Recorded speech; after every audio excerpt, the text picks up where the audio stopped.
Hi, I'm Al Stroud, and in this video, I'm going to talk to you about the Calendar app on your iPhone. I find this to be a very useful app, and for me and my wife, it's a way that we can make sure we both have some idea of what the other one has going on.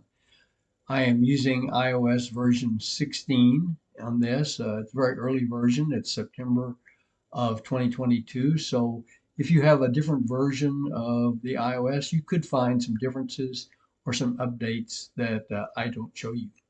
With that, let's go ahead and move on over to where you can see my screen. Okay, here we are back, and very soon I should be able to show you my screen. There we go. I can show you now that I have a screen here. This is one of the home screens on my phone.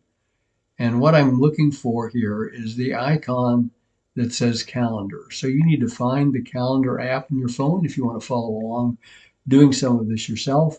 You may want to just watch through a little bit first, since I'll be talking about some basics, but there will become a point where you're going to want to open it with me. So I'm going to open it just by touching on this icon.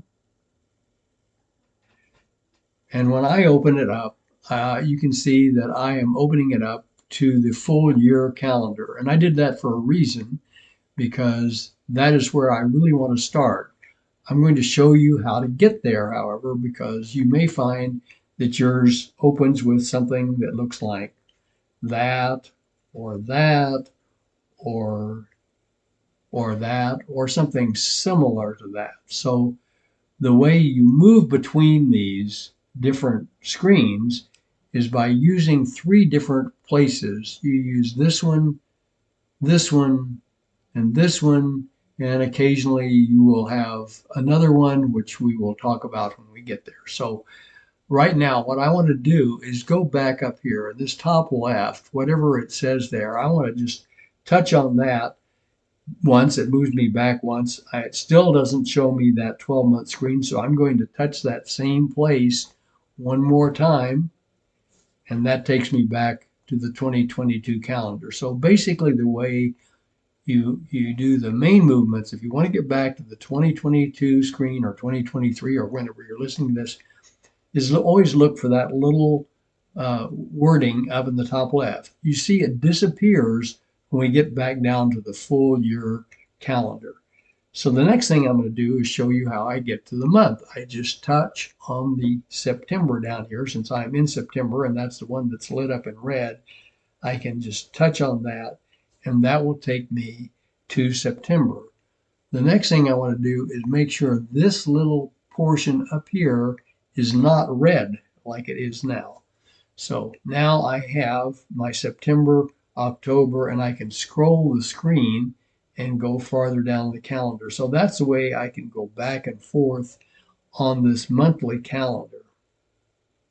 On the monthly calendar, you can see that it has little dots under each number. And what that means is that I have some event shown on the calendar for that day. And there's not room to list all of them, so Apple decided to just put a little dot there to let us know there was indeed something to look at.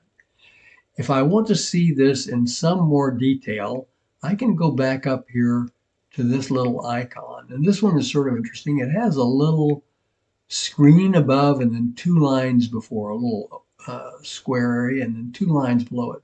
And what that's telling me is I'm going to have a picture up here, and then I'm going to have some stuff down below it. So I'm going to just touch that, and you'll see what I have now is a month calendar up there, and then today's, happens to be the wrong month, but if I get to the right month, there's September. So I'm not in the right month, and on the 29th day, you can see that the 29th is lit up. So that's just telling me these are the events that I had on my schedule for the day. When they are grayed out like this, that means we have already passed the time of day when they were scheduled. So that's how you see the events in this form on a particular day. The next thing I'm going to do is touch this icon again. When I do that, it goes back to the monthly calendar. I'm now going to go down here and touch today. And you see what happened was I now have a different view of the screen with 1 week across the top and then a calendar on down for the events. And I'll just touch the 30th to see if I have any events on the 30th. Yep, just one thing on that calendar for the 30th. Go back to the morning. I have that, which is just a number for me. And then a notice that I have double euchre card game tomorrow night. So that's the way I can see a week at a time along with the calendar. The one I actually prefer is one more away from this. As you see, this is not red. That means that if I touch it, I'm going to get still a different screen.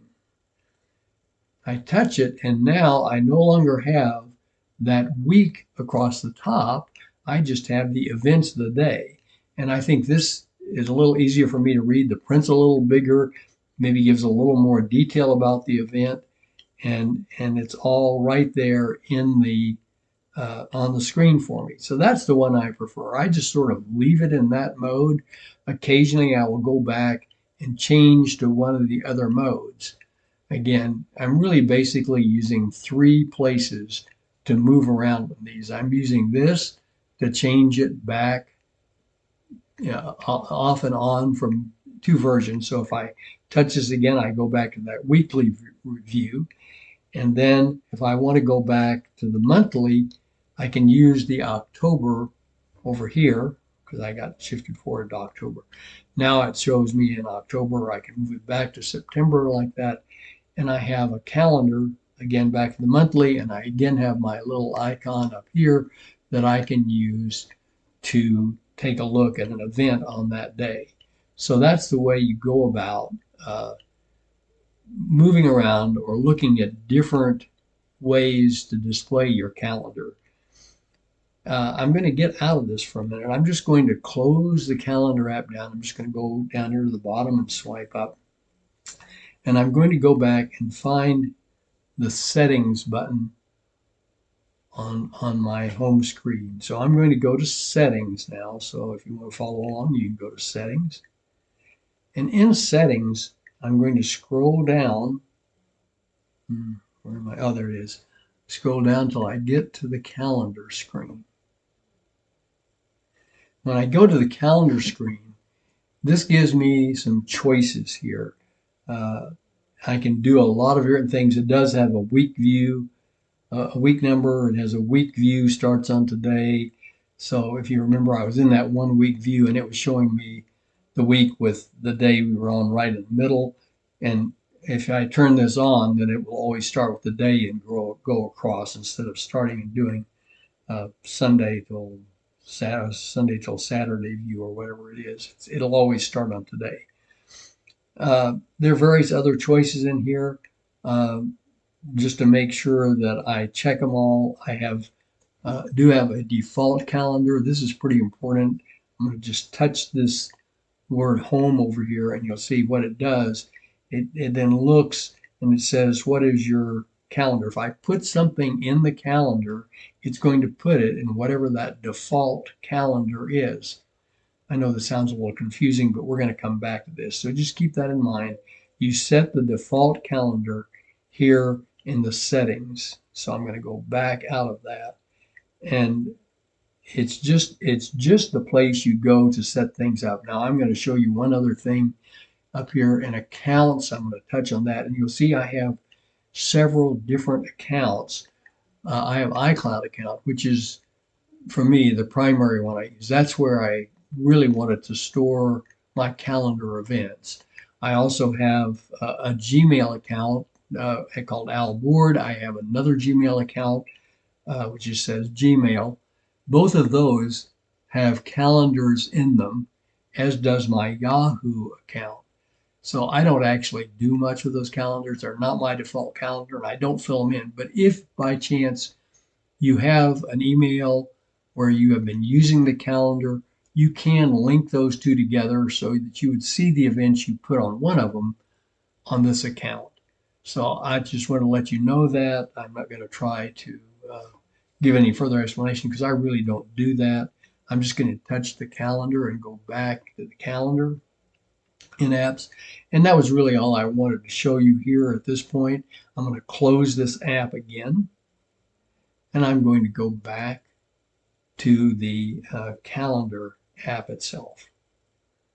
So I'm going to go back here. I'm just going to go to my icon again. And there I am back in the calendar mode.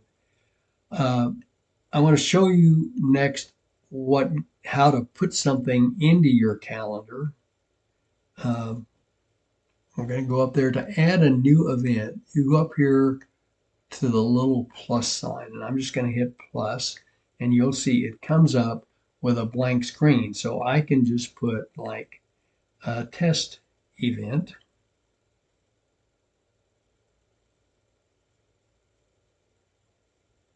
Just type it in, or if I prefer, I can use the little microphone and just talk to it and let my dictation put it in there.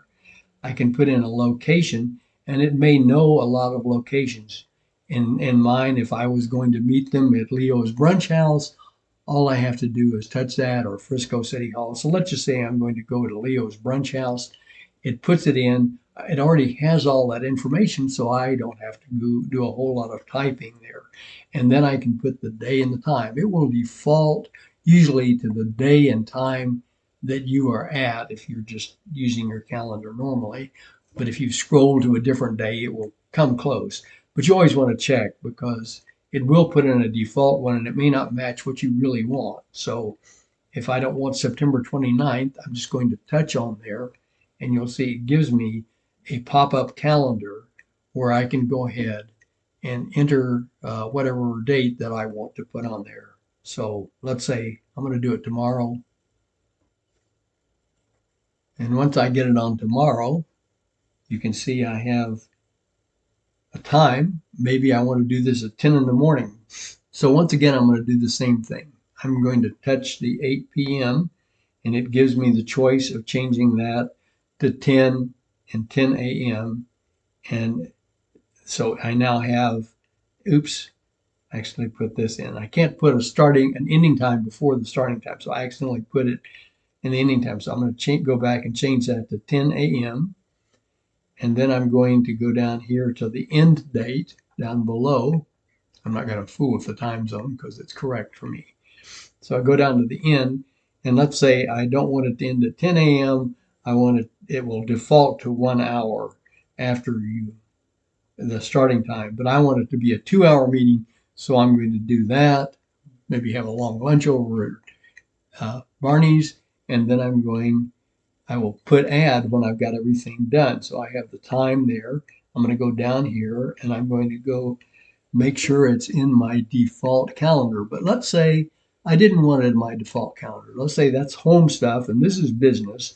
So maybe I would go to a different calendar. You see here I have choices. I can make it Frisco Lakes meetings, travel plans, home, work, family. So I have several other places I might mark that.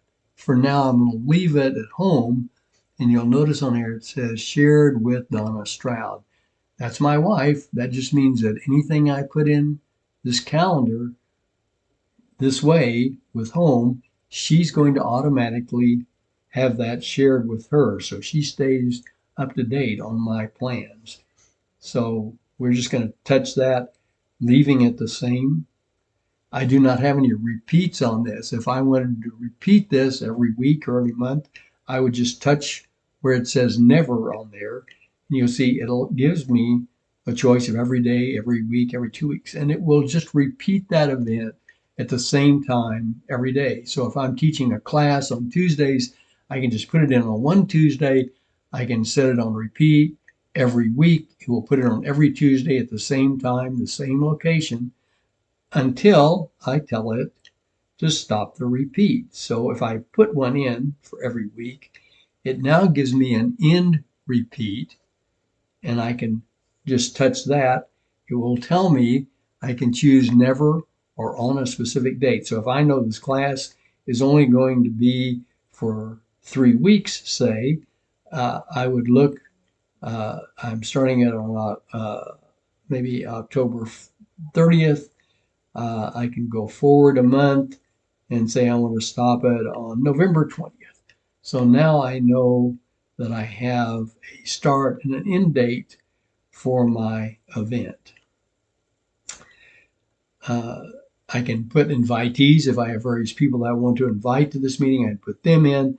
I have an alert. If I've put in the location, then it will tell me what time, send me a notification if I have set notifications up, telling me what time I need to leave and give me a little alert that it's time to go.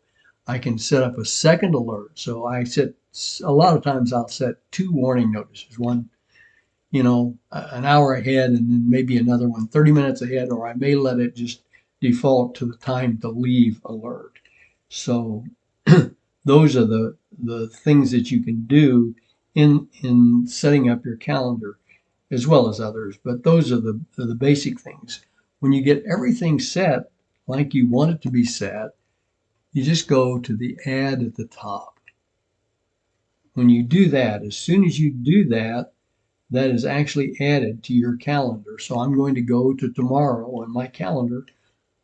I'm going to go to the 30th here, and I'm going to switch the mode back to my preferred mode. And now what I should see is that I have a test event at Leo's Brunch House at 10 a.m. to 12 a.m. tomorrow. And remember, I set it on repeat every week. So that was Friday. So I should go to the next Friday. And sure enough, there's my test event next Friday at Barney's Brunch House. So I've got it set up now so that it repeats. So that's the way you put something in your calendar. And again, as I said, this was done in my home calendar. And you can tell that because it gives me this yellow code over on the side. And I know that ones that have this code are ones that are shared with my wife. But I want to show you how to set up a calendar now. Down at the bottom of the screen, you'll see that it says calendars. I'm just going to touch on that. When I do, I get a whole list of calendars.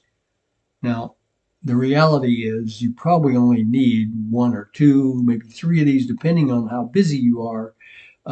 But if you travel a lot, for example, or have plans to travel, you might have a travel one, and you would only, you would use that. It would put in just the travel dates, but you could turn it off if you didn't want them interfering with other things. And when you get into your travel, you can actually turn that on and turn others off so you don't have anything else popping up on your calendar except your travel plans. So you can structure by turning these on and off what your calendar looks like. If I turn off home, an awful lot of my events disappear. I have Frisco Lakes meeting because I'm on the board of directors of our HOA. If I am going to a lot of meetings there, I have them marked as Frisco Lakes meeting. That is also shared with my wife, but I could easily have ones that were not shared with her if she didn't really care about when I was going to meetings there. So those are all things that I can share with her. I have shared by her, her home things are shared with me. So when she puts something in her default calendar from home, it appears on mine. You set the color of these and other information by going over here on the right-hand side to this little circle with an eye inside. When I touch on that, it tells me that I have Donna Stroud I am sharing it with her, and I can add another person. So if, for example, it was my travel calendar and I wanted to add my son to it so he would know, I can just go here and add him by clicking on that and picking him out of my address book. This allows me to show changes in that. It tells me that this has the yellow designation. When I look at it on the calendar, I have turned on notifications for these events, but I don't have them on a public calendar. So, and I can also delete this calendar, but of course I'm not going to do that because I use it all the time. So once you've got those settings done for your particular calendar, you can just go up here and cancel it. And you're back to this screen. I'm going to just now say done up here, and I'm out of it entirely. Let's go back to that just for a second, though. I'm going to go back to calendars again, just touch down at the bottom to go back to that. I want to show you how to add a new one. If I wanted to add, say, a special thing for some kind of event that was upcoming, my plans for a big special business trip, maybe I would go down here to the add calendar and I would add in a new calendar like that, which would, I can create a name for it, I can put a color for it, I can say what account I want it on. I would almost never put it on Yahoo. I would prefer to put it on iCloud, so it is appears in my list of things that are saved to the iCloud and synced. So when I got all done, I could just add that to the calendar. I'm going to just get rid of it. I'm not going to do that now, but that's the way you add them. Just go down to that add calendar at the bottom and put in a new one. You can see that I have some that I probably don't need anymore. My granddaughters were in volleyball, so I had this special volleyball calendar. So let's just get rid of it now. I'm just going to touch this little eye over here. I'm going to say delete calendar. I'm going to say delete calendar again by just tapping on that, and no more volleyball calendar. So I'm going to leave it like that, except to say, again, you can, if you uncheck these,